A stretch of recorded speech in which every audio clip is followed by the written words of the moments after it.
So another morning in the channel, it's 5:30, there's the Dover lifeboat going out, they're out, there are naval vessels in the channel already, Border Force will be out soon, there are drones going up, there's a helicopter out, every single day. This is an absolutely massive operation whenever the weather's calm. But we talk about the £5 million a day that it costs to put people in hotels.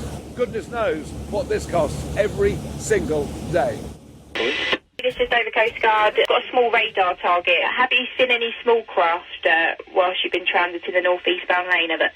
We're right on the edge now of French and British waters. As you can see, Formentin, the French naval vessel, has escorted this migrant dinghy from a quarter of a mile off Cap Finisterre.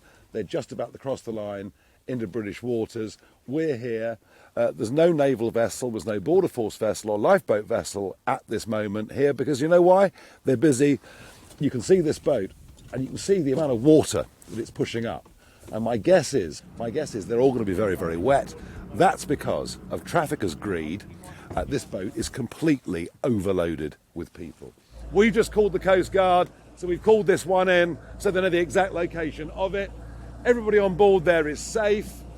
Look to me, maybe a couple of women and 18 men, something like that. So that actually is one of the more traditional ones that are across the channel, one of the smaller ones. The bigger ones tend to have 40 on. But as I say, all the assets, despite the massive size and cost of what we've got, all the assets are currently being used. And I still can't help thinking, this isn't anything other than a very expensive taxi service for criminal trafficking gangs.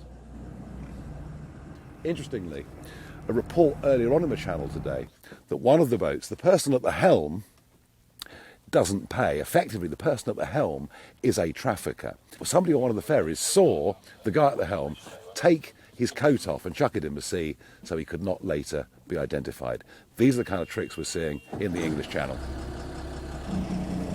We have now seen, in the last couple of minutes, 3 of the people on that boat throwing their mobile phones into the water. It was interesting.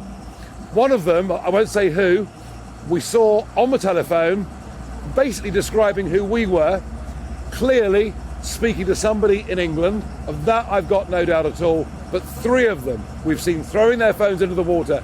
If these were legitimate refugees, why would they need to do that? So this is Hurricane. It's a former wind farm boat that's now being used by Border Force, and he's going to come and pick these people up. And what will probably happen then is the Royal Navy will then come along and tow the empty dinghy back into Dover Harbour. So Border Force Valiant is behind me.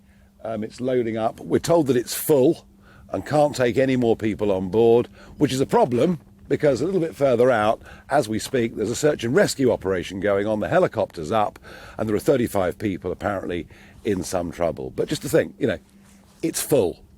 I don't know what kind of assets we're going to need in the English Channel in June and July of this year, because the numbers coming are going up and up and up. And if the Rwanda policy is going to work, they better get started pretty damn quickly.